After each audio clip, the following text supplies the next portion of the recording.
پارس اداسی سے مسکرائی۔ بابا، اگر مجھے کسی سے خطرہ ہے کہ وہ مجھے نقصان پہنچا سکتا ہے تو وہ کوئی اور نہیں، صرف فیضان ہے، رضوان کا بھائی۔ اس کے علاوہ مجھے کوئی اور کچھ نہیں کہہ سکتا۔ افضل بابا کا چہرہ سفید پڑ گیا، آنکھوں میں خوف اترا۔ مگر فیضی تو امریکہ میں ہے۔ پارس نے ایک نظر نہیں دیکھا، ایک گہری نظر پہ ہلکا سا مسکرائی۔ جانتی ہوں، وہ اندر کی سمت پڑ گئے۔ افضل بابا کے قدم گویا زمین میں گڑ گئے۔ جانتی ہوں، وہ کیا جانتی ہے؟ رضوان حیات کے بنگلے کی عقبی طرف اونچا نیچا سا جنگل تھا، قد درخت، ویرانہ، خاموشی، دور کہیں جانور بولتے، پرندے چیختے تو زمین کا زندگی کا گمان ہوتا، ورنہ بس ایک جامد چپ سی تھی۔ صبح ابھی نیلے رنگ سے سفیدی میں تبدیلی کے ارتقاء میں تھی، ہوا ٹھنڈی سی چل رہی تھی۔ فائز نے اپنے گھر کی اوپری منزل کی کھڑکی سے جھانکا تو وہ ڈھلان اترتی دکھائی دے رہی تھی۔ سیاہ شال اب کی اس نے بکل ڈال کر اوڑھ رکھی تھی، ایسے کہ سینے پر لپٹے بازو شال کے اندر تھے اور بالوں کو ڈھیلے جوڑے میں باندھ رکھا تھا۔ وہ سر جھکائے چل رہی تھی، وہ یقیناً واک پر نکلی تھی۔ فائز ہلکا سا مسکرایا اور جھک کر جاگرز پہننے لگا، پھر سیدھا ہو کر اس نے دوبارہ نیچے دیکھا۔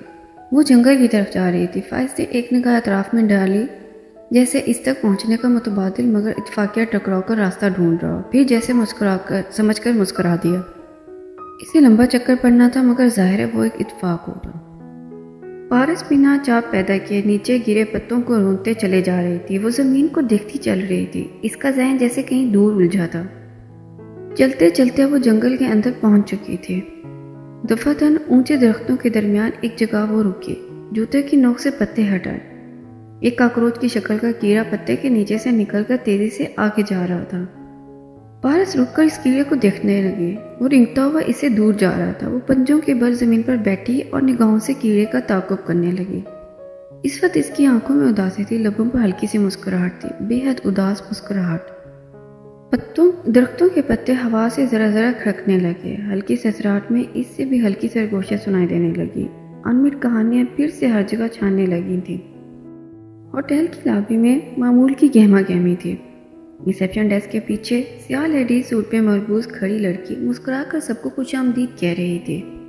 اس نے درمیان سے بانگ نکال کر بالوں کو کس کر جوڑے میں باندھ رکھا تھا، کانوں میں بڑی بڑی بالیاں تھیں۔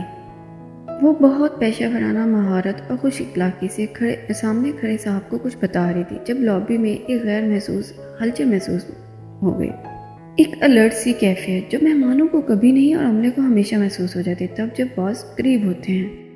اس نے بھی بات ختم کرتے ہوئے ایک نظر کاریڈور کو دیکھا۔ رضوان حیات وہاں سے چلے آ رہے تھے، ان کے عقب میں سیکرٹری اور بائیں طرف ایک اعلیٰ آفیشیل تھے۔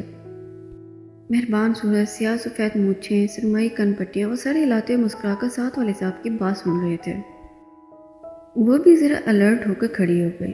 ہمارا بڑا ہمیں دیکھ رہا ہے، یہ احساس انسان کو سیدھا کرنے کے لیے کافی ہوتا ہے۔ وہ چہرے پر پیشہ ورانہ مسکراہٹ طاری کے حیران کن اکھیوں سے رضوان حیات کو دیکھ رہی تھی۔ وہ جب اپنے افسر سے بات کرتے کرتے ایک دم رکی، ان کی نگاہیں پارس کے اوپر ٹکی۔ وہ یکایک معذرت کرتے تیزی سے اس کی طرف آئے۔ پارس نے بے اختیار ان کو دیکھا اور مسکرائی، خوش آمدید مسٹر حیات، مگر انہوں نے مسکرائے بنا ذرا ناراضگی بھری نظروں سے اسے دیکھتے ہوئے ریسیپشن ڈیسک سے پین اٹھایا، اس کی نوک سے پارس کی ماں کی دائیں طرف چھوا جیسے کچھ دھکیلا ہو۔ وہ ایک دم پیچھے ہوئی، ایک کاکروچ اڑتا ہوا پیچھے رکھے ہوئے۔ پارس نے بے اختیار اپنے بالوں کو چھوا اور پھر باس کو دیکھا۔ وہ برہمی سے اسے دیکھ رہے تھے۔ آپ کے بال پر کاکروچ تھا مس، اور آپ کو احساس تک نہیں ہوا؟ کوئی بات نہیں سر، میں تو اس سے بڑی ہوں، بہت نرمی سے مسکرائی۔ ناٹ فنی لیڈی۔ پھر انہوں نے پریشان کھڑے ساتھی کو دیکھا۔ صفائی کے عملے کو بلاؤ۔ لابی میں کیڑے کہاں سے آئے؟ یس سر۔ وہ تیزی سے فون کی طرف بڑھا۔ پارس نے پلٹ کر گملے کو دیکھا۔ کاکروچ سکون سے ایک پتے پر چڑھا بیٹھا تھا۔ سر یہ انڈور پلانٹس ہیں، مگر ان کو بھی روشنی کی ضرورت ہوتی ہے۔ آج جب دھوپ نکلی تو گھنٹے بھر کے لیے انہیں باہر رکھا گیا تھا، یہ تبھی گملے پر چڑھ گیا ہوگا۔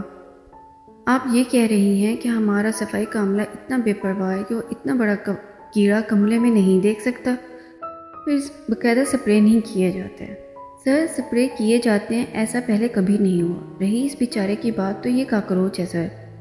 ہیروشیما اور ناگاساکی میں جب ایٹم بم برسائے گئے تھے تو وہاں کتنے انسان مر گئے تھے، جو بچے ان کی نسلیں تک معذور ہو گئیں، مگر ایک چیز وہاں تب بھی اثر لیے بغیر مزے سے پی رہی تھی، اور وہ مسکرائی۔ کاکروچ۔ اب جس چیز کو امریکہ کے ایٹم بم نہیں ختم کر سکے، اسے سپرے اور دوائیں کہاں سے ختم کر سکتی ہیں سر؟ وہ بہت پرسکون ٹھنڈے مگر مؤدب انداز میں کہہ رہی تھی، آپ کو احساس ہے کہ ہمارے یہاں کون سے لوگ آتے ہیں؟ اعلیٰ پائے کے عہدیدار آتے ہیں، ملٹی نیشنلز آتی ہیں۔ اگر کوئی اس کا کاکروچ کو ہماری لابی کا فرش استعمال کرتے دیکھ لیتا تو وہ اسی سنجیدگی سے اسے دیکھ رہے تھے۔ سر، یہاں تو ہمیں ساری زندگی ہمارے اپنے رشتے استعمال کرتے رہتے ہیں۔ اگر ایک کیڑے نے ذرا سا فرش پر چل لیا تو کیا ہوا؟ اپنا دل بھی تو بار بار دھو لیتے ہیں، فرش بھی دھل جائے گا۔ پارس نے گہری سانس لے کر شانے سے ذرا سے اچکائے۔ وہ ہلکا سا چونکا اسے دیکھنے لگے۔ جب وہ کچھ دیر اور کچھ نہ بولے تو پارس مسکراہٹ پھیکی پڑ گئی، اسے جیسے معاملے کی سنگینی کا احساس ہوا۔ سر، میں آپ سے معذرت خواہ ہوں، آئندہ ایسا نہیں ہوگا۔ میں فرزانہ میڈم سے کہہ دوں گی، سارے عملے کو پھر سے تنبیہ کر دوں گی۔ میری بات کو درگزر کیجیے گا۔ مجھے یہاں کھڑے ہونے اور بڑی سے بڑی تلخ باتوں کو بھی خشک اخلاقی سے مٹا دینے کے پیسے ملتے ہیں۔ میں بس اپنی جاب کر رہی تھی۔ وہ محض ایک نظر اس پر ڈال کر آگے بڑھ گئے۔ صفائی کا عملہ پہنچ گیا۔ پریشانی ہلچل مگر رضوان حیات کچھ کہے بنا جا چکے تھے۔ پارس کو ذرا سی فکر ہوئی، پھر کندھے اچکا کر کام کرنے لگی۔ اس کے سامنے ابلتے فوارے کا پانی ہنوز گر رہا تھا۔ ہیروں کی طرح گرتے قطرے ایسا ایسا منظر مٹاتے گئے اور صفحے کو کوڑا کرتے گئے اور اس سفیدی پر مٹے رنگ بڑھنے لگے۔ دیکھ، شکیل کو پیسے چاہیے تو کسی بھی طرح 3 لاکھ کا بندوبست کر۔ وہ کچن میں کھڑی صفائی کر رہی تھی جب پیچھے سے فیروزہ مئی آ کر بولی۔ اسی جیسے تھکن سے سر اٹھا کر اسے دیکھا۔ بال پونی میں بندھے، سادہ شلوار قمیض اور سویٹر میں ملبوس، وہ تکان زدہ لگ رہی تھی۔ امی، تم جانتے ہو میری نئی نوکری لگی ہے، مجھے اتنی جلدی ایڈوانس نہیں مل سکتا، اور 3 لاکھ تو ایڈوانس سے بھی کہیں اکٹھا نہیں ہوگا۔ مجھے باتیں نہ سنا پارو، تیرے بھائی کا تازہ کاروبار شروع ہوا ہے دبئی میں، اب پیسے نہیں دے گی تو برسوں کی محنت ضائع ہو جائے گی۔ کون سی محنت؟ وہ ہلکا سا بڑبڑائی۔ پہلے غیر قانونی طور پر دبئی گیا، وہاں پکڑا گیا، ضمانتوں کے پیسے بھرے، وہ قرضے اترے نہیں کے۔ منہ میں من نہ کر، دیکھ رہی ہوں میں تجھے، جب سے مری آئی ہے بہت زیادہ زبان چلنے لگی ہے تیری، مگر یاد رکھ میرے ساتھ جھوٹ بولا نا تو… کون سا جھوٹ امی؟ وہ روحانی سی ہو گئی۔ اتنا قرض نہیں مل سکتا، خود کو گروی رکھ دوں کیا؟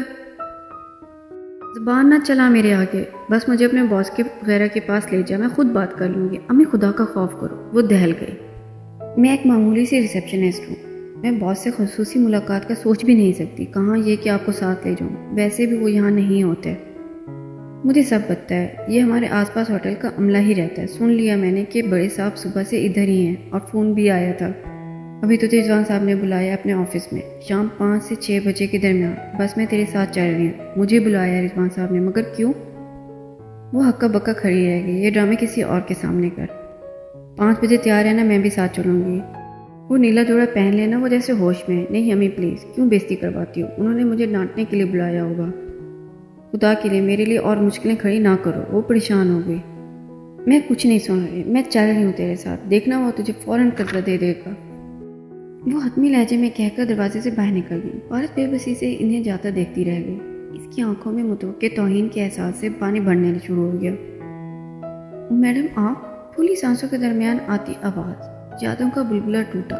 بے رنگ پانی کے ساتھ رنگ و فضا میں قطروں کی صورت بکھر گئے۔ پارس چونک کر پلٹی۔ وہ جنگل میں تھی۔ اس کی دائیں طرف سے فائز بھاگتا چلا آ رہا تھا، ٹریک سوٹ میں ملبوس تھا، چہرہ ورزش کی وجہ سے گلابی ہوتا ہوا تھا۔ اس کے قریب آ کر وہ رکا اور حیرت سے اسے دیکھا۔ مجھے نہیں معلوم تھا کہ آپ بھی ادھر واک کرتی ہیں۔ اس نے ذرا فکر مندی سے اسے دیکھا۔ خیریت میم، آپ ٹھیک ہیں؟ پارس نے جواب دیے بنا اسے مت دیکھا جہاں کیڑا رینگ رہا تھا، اور وہ ادھر نہیں تھا۔ وہ ہاتھ جھاڑتی اٹھ کھڑی ہوئی۔ ہاں تھینکس، کچھ کھو گیا تھا، تلاش کرنے کی کوشش کر رہی تھی۔ پھر اسے نفی میں سر ہلایا، مگر ہر کھوئی چیز واپس نہیں ملتی۔ اپنے ہاتھوں سے کسی کو کھو دو تو وہ کبھی واپس نہیں ملتا۔ فائز کے چہرے پر سایہ سا لہرایا، لم بھیج گئے، آنکھوں میں پتراہٹ آ گئی۔ کیا اس نے ابھی اعتراف ہی جرم کیا ہے؟ اپنے ہاتھوں سے بھائی جی کو کھونے کا مطلب انہیں جان سے مارنا ہے۔ پارس اسے دیکھے بنا سست روئی سے آگے چلنے لگی۔ وہ چہرے پر ڈھیروں سختی اور کرب لیے اس کے پیچھے قدم اٹھانے لگا۔ آپ نے کس کو کھویا؟ وہ دھیرے سے بولا، اور کوشش کی کہ آواز میں سرد پر نہ جھلکے، مگر وہ اس کے لہجے کی تلخی محسوس کرنے سے بہت دور تھی۔ میں نے بہت کچھ کھویا ہے، اور سب خود ہی کھویا ہے، سب میرا قصور تھا۔ وہ جیسے قدم کہیں اور اٹھا رہی تھی پر کہیں اور رہے تھے۔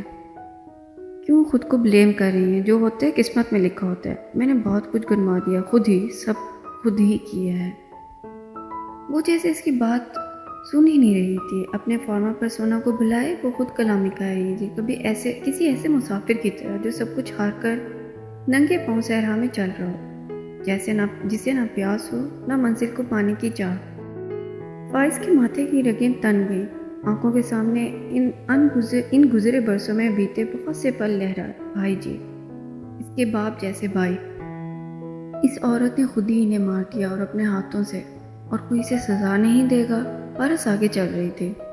وہ نامحسوس انداز میں جھکا اور جاگرز کے تسمے جلدی کھول کر نکالے، پھر ان کے درمیان گڑھا لگائی اور سیدھا ہو گیا. میڈم، آپ کو نہیں لگتا کہ آپ بیجا خود کو پریشان کر رہی ہیں؟ وہ اس کے عین عق میں چل رہا تھا. اس کی آنکھیں نفرت سے بڑی تھی. رضوان صاحب چلے گئے تو اللہ کی مرضی تھی. اب بھی بہت کچھ ہے آپ کے پاس، والدہ، خاندان والے، گھر، ہوٹل، بہت کچھ.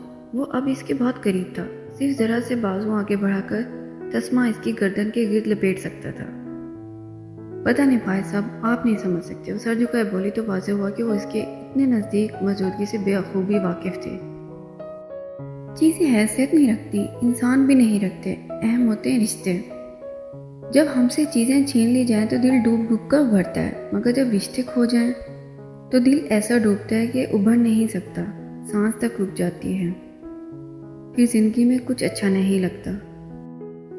مجھے بھی کچھ اچھا نہیں لگتا پارس بی بی. مجھ سے میرا باپ جیسا بھائی چھین لیا تم نے. تمہیں حساب دینا پڑے گا، لازماً. اس نے تسمے ہاتھوں میں ٹائٹ کرتے ہوئے سوچا اور بازو اونچے کیے. پارس ایک دم رک گئی. فائز کے ہاتھ فضا میں ٹھہر گئے، سانس بھی ٹھہر گئی. پارس کی پشت ابھی تک اس کی طرف تھی.